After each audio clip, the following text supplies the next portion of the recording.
안녕하세요. 책 읽어주는 아빠입니다. 이번에는 회사에 가고 싶지 않다고 울었던 내가 무적이 된 이유. 인간관계의 키는 자기 긍정감에 있었다. 가토 타카유키. 회사에 가고 싶지 않다. 이렇게 생각하는 여러분들이 계신다면 이런 고민을 혹시 하고 계시지는 않으신가요? 잔업, 휴일 출근, 더욱이 집에까지 업무를 가지고 와서 개인적인 시간도 없다. 직장에서는 업무 협업이 제대로 되지 않는다. 부하 직원은 자기 스스로 업무를 하지 못하고 언제나 지시를 기다리고 시간만 더 걸린다. 동료들이나 직장의 상하 직원들로부터 심한 질투와 열등감을 가지고 있다. 타인의 평가가 항상 귀에 거슬리고 언제나 자책하지는 않으십니까? 분명 여기에 해당되는 사람들이 있을 겁니다. 하지만 어떤 조건에 대해서 깨닫게 된다면 그 상황은 개선이 됩니다. 여러분들의 주변에서 적들이 사라집니다. 자, 그럼 어떤 조건이란 도대체 무엇일까요? 그것은 바로 자기 긍정감입니다. 자기 긍정감을 키워간다면 눈앞에 보이는 세계가 확실하게 바뀌게 될 겁니다. 자기 긍정감을 향상시키는 노하우를 모아놓은 것이 바로 이 책입니다. 노하우는 26가지를 소개하고 있습니다만 7가지만 엄선해서 설명하도록 하겠습니다. 인간관계에 고민을 하고 계신 분들, 자기 자신을 좋아하지 않은 분들, 회사에 가고 싶지 않은 분들에게 추천드립니다. 첫 번째, 자기 긍정감을 향상시키기 위해서는 마음속의 기초를 다지시기 바랍니다. 여러분들은 자기 자신에게 오케이라고 자신있게 말할 수 있습니까? 자기 긍정감이랑 자신을 긍정화하는 감각을 의미합니다. 자기 긍정감이 높은 사람은 자기 자신을 좋아하고 낙관적이고 실패를 두려워하지 않고 자신을 소중하게 생각하고 사람들과 비교하지 않고 있는 그대로를 나타내고 자주 웃고 자신이 있는 사람입니다. 자기 긍정감이 높은 사람은 일에 대해서 낙관적으로 생각하고 실패를 두려워하지 않고 도전할 수 있습니다. 실패를 해도 다른 사람들과 비교하지 않고 또 다시 열심히 하면 되지 하면서 자기가 성장했다고 생각합니다. 그 결과 성공하기 쉽게 됩니다. 그리고 다른 사람들의 의견을 쉽게 받아들이기 때문에 다른 사람들로부터 귀여움을 받고 일도 아주 자연스럽게 해결이 됩니다. 있는 그대로의 자신을 바라보게 되고 마음속의 기초를 다지는 기반을 마련하게 됩니다. 하지만 마음속의 기반이 흐트러진 사람은 항상 조건을 달기 때문에 실패할 때마다 마음속의 기반이 무너지게 됩니다. 먼저 자기 자신의 마음속의 기초가 흔들리지 않는지 검증해보고 마음속의 기초를 먼저 다지면서 자기 긍정감을 향상시키도록 하세요. 두 번째, 자기 긍정에 대해서 습관을 들이세요. 어찌되었던 간에 나는 뭐뭐한 사람이야 라고 한다면 뭐뭐에는 어떤 말이 들어갈까요? 여기서 나오는 단어들이 바로 셀프 이미지라고 할 수 있습니다. 쉽게 설명하면 자신에 대해서 자신이 어떻게 생각하고 있느냐입니다. 어찌되었던 이라는 단어 뒤에는 거의 부정적인 단어가 들어갑니다. 여기에 들어가는 단어들이 바로 자기 부정에 해당이 됩니다. 뭐뭐뭐에 들어가는 단어를 생각하면 그 생각하는 단어들이 현실로 나타나게 됩니다. 예를 들어 상사가 직원들에게 격려를 한다고 생각하면서 아무렇지도 않게 여러분들 일을 잘 하세요 라고 했다고 합시다. 어찌되었던 간에 자신은 안 된다라고 비관적으로 생각하는 사람이 이 말을 듣는다면 내가 못하는 것 때문에 역시 혼났다라고 생각하게 됩니다. 어찌되었던 간에 이해하지 못한다라고 자기 부정을 하는 반항적인 사람은 저는 열심히 하고 있습니다. 이렇게 열심히 하고 있는데 역시나 이해를 못하시는군요 라고 생각할 수도 있습니다. 하지만 자신은 신뢰받는 사람이라고 생각하는 사람은 자기 긍정을 하고 있는 사람에게 똑같은 말을 듣게 된다면 이런 말씀을 해주시다니 역시 나에 대해서 기대를 하시는구나 하고 생각하면서 열심히 하겠습니다 라고 대답할지도 모릅니다. 세 명에게 있어서 현실에서는 어느 것 하나 틀린 점이 없습니다. 상사는 동일한 조건에서 동일한 말을 했음에도 불구하고 어떤 마음가짐을 가지고 있느냐에 따라서 현실에 반영이 됩니다. 여기서 주목해야 할 부분은 자기 긍정을 하고 있는 사람들조차도 그저 자기 생각에 지나지 않는다라고 생각하는 겁니다. 그렇다면 자신의 상황에 맞는 자기 생각을 하도록 합시다. 자, 그렇다면 자기 생각을 가지려면 어떻게 해야 할까요? 자기 부정의 습관에서 벗어나서 자기 긍정의 습관으로 의식해서 생각하시기 바랍니다. 자기 부정을 날려봄으로써 버림으로써 일도 인생도 편안하게 진행될 수 있게 됩니다. 세 번째, 자신의 마이너스 측면을 받아들이십시다. 자기 긍정감을 향상시키기 위해서 기본이 되는 열쇠를 전달하겠습니다. 자기 자신에 대해서 모든 면에서 긍정하겠다라고 결정하는 겁니다. 이제 더 이상 자신을 부정하지 않는 것을 하지 않겠다. 이제부터 긍정적으로 생각하겠다라고 결정해버리는 겁니다. 나는 안 돼라고 생각하는 건 단순하게 자신의 생각일 뿐입니다. 이런 생각을 버리기 위해서는 지금 시점에서는 안 돼도 어쩔 수 없어 라고 적극적으로 자신에게 오케이 지시를 내리는 겁니다. 안 되고 괜찮아는 긍정, 안 되면 안 되는 부정입니다. 안 된다고 할 수 없는 자신에게 이대로 괜찮아 라고 자기 자신에게 허가를 내주세요. 안 돼도 괜찮아는 자기 정당화가 아닙니다. 안 돼도 괜찮아를 그저 자기 정당화나 더 이상 상관없어 라고 생각하지 않으시는가요? 여기서 새롭게 긍정에 대해서 설명을 드리면 긍정이란 어떤 상황에 놓여 있든 간에 그것을 인정하고 받아들인다는 겁니다. 이것을 긍정적 포기라고도 합니다. 안 되고 좋아 라는 것은 옳고 그름과는 상관없습니다. 안 되고 괜찮아를 나는 안 돼라고 평가하는 생각에서 벗어나기 위해서 이용하는 자신에게 허가를 하는 말이라고 생각해 주시기 바랍니다. 네 번째, 자기 자신을 소중하게 생각하세요. 자신을 소중하게 생각하지 않는 사람이 주변 사람들을 소중하게 생각하리라고 생각하시나요? 자신을 소중하게 한다를 내 마음대로 한다고 생각하는 사람들이 있습니다.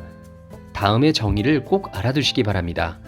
내 마음대로 한다는 것은 타인을 이용해서 자기 만족감을 얻기 위함을 뜻합니다. 자신을 소중하게 생각한다는 것은 자신이 자신을 만족하게 만드는 것이라고 생각하세요. 모두가 나를 알아달라고만 합니다. 알아달라고 하는 것은 기분이고 감정입니다. 이와 같이 자기 자신 또한 부정하지 말고 이해한다면 그 순간부터 앞을 보고 갈 수 있게 되는 겁니다. 행동을 반성하고 개선해 나가는 것은 그 다음입니다. 이렇게 자신의 감정에 오케이를 내리게 되면 싫어하는 것은 싫다고 좋아하는 것은 좋아한다는 마음을 서서히 이해할 수 있게 됩니다. 이렇게 되면 지금까지 말로 참아왔던 본심과 처음으로 맞설 수 있게 됩니다. 조금이라도 좋습니다. 하고 싶은 일에 대한 시간을 늘리고 하고 싶지 않은 것에 대해서는 손을 놓도록 하시기 바랍니다. 하기 싫은 일에 대해서 거부를 해보거나 가끔은 잔업을 하지 않고 퇴근을 해봅니다. 이유도 없이 유급 휴가를 내서 바다에 가보는 겁니다. 좀 밝은 톤의 옷을 입어봅니다. 촌스런 안경을 벗고 컨택트 렌즈로 바꿔보시기 바랍니다. 밥 먹을 때 좋아하는 반찬부터 먹기, 싫어하는 반찬은 남겨보기입니다. 바로 할 수 있는데 하지 않고 있었던 것들을 하나하나 해보는 겁니다. 자신에 대한 만족감을 채워나가시기 바랍니다. 이런 것들은 무서워서 좀처럼 행동으로 옮기기 쉽지 않지만 그렇기 때문에 해야 할 이유가 있는 겁니다. 다섯 번째, 완벽주의에서 손을 놓으세요. 최선을 다하는 사람은 뭐뭐는 반드시 해야 돼 라는 말에 자신에게 엄중한 기준을 세웁니다. 자신이 바르게 해야 하는 존재라고 생각하는 시점에 자신은 틀리다라고 인정하는 꼴입니다. 이런 건 자체가 자기 부정입니다. 자신에게 이대로는 부족하다고 생각해서 좀 더라는 사고를 가지게 됩니다. 우울증인 사람에게는 힘내라는 말은 금지어입니다. 이런 우울증의 상태라는 것은 열심히 하라라는 말의 결론에 있는 말이기 때문입니다. 힘내라라는 것은 완벽주의자를 지칭합니다. 완벽주의자는 한편으로 보면 자기 자신을 빙자해서 더욱 향상시키려는 굉장한 사람, 위대한 사람처럼 보일 수 있습니다만 완벽을 너무 추구하다 보니 자신에게도 주변에게도 굉장히 엄하게 대합니다. 완벽주의자란 완벽을 목표로 하는 사람이 아니라 불완전한 자신을 인정하지 않는 겁이 많은 사람입니다. 결격감, 열등감, 무가치감에 구멍을 메우기 위해서 너무 완벽을 추구하기 때문입니다. 원래 인간이란 완벽하지 않습니다. 완벽주의자는 항상 자기 자신의 부족한 부분만 주목해서 아직 부족해, 좀 더라고 생각을 합니다. 언제까지 하더라도 도착할 수 없는 완벽이라는 100점의 상태에서 자신을 감점해버립니다. 앞으로 3점 하면서 언제까지고 도착할 수 없음에 자신감을 잃어버리게 됩니다. 또한 적당히 해도 되라는 생각을 하지 않기 때문에 자신에게도 타인에게도 엄하게 대합니다. 무엇에 대해서도 100점을 요구한다면 자신도 주변도 피폐해버리게 됩니다. 완벽주의는 업무 중에 정말로 필요한 장면에서 발휘하면 됩니다.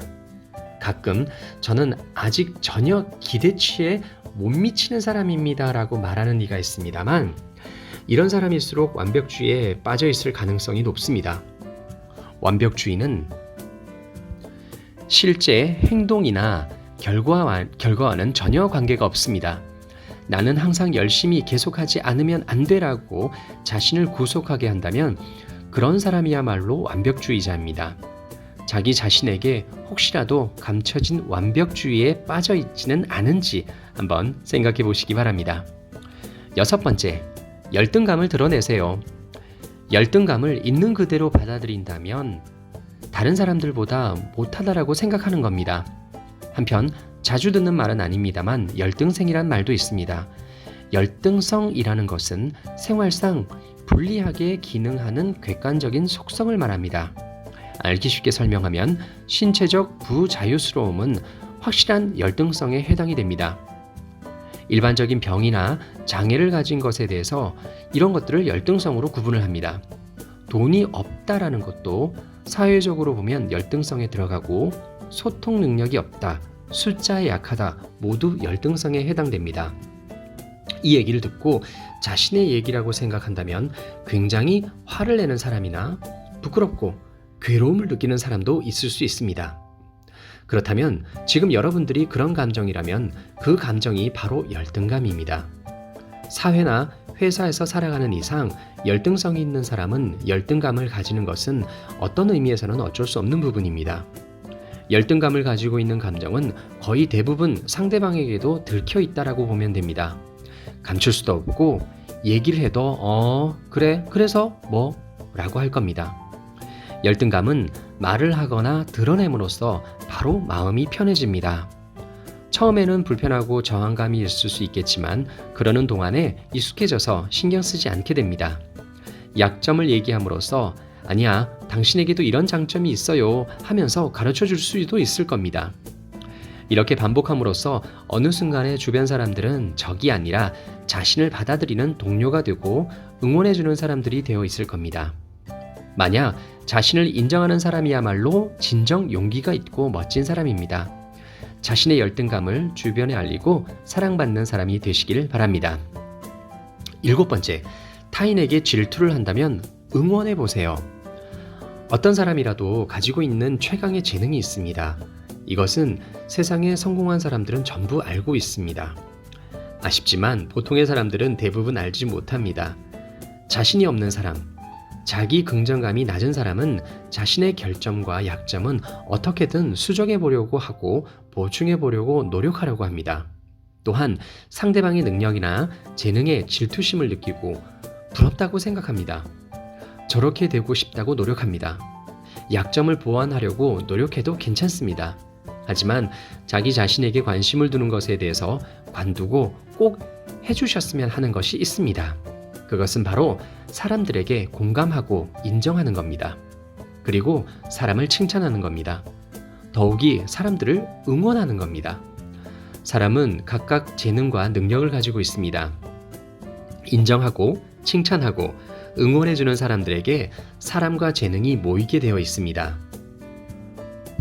사람을 다루는 그릇이 큰 사람, 큰 성과를 내는 사람은 상대방의 좋은 점을 인정하고 칭찬하고 응원할 수 있는 사람입니다. 그 그 사람이 재능과 노력이 최고이기 때문에 성공한 것이 아닙니다. 할 수 있는 사람에게는 직책과 급여를 더 주고 응원합니다. 그리고 모든 사람들이 그 사람의 성공을 위해서 일해줍니다. 사장이라는 것은 모두에게 응원을 받고 사장으로서 최선을 다합니다. 행복한 회사란 사원들이 모두 서로 응원해줍니다.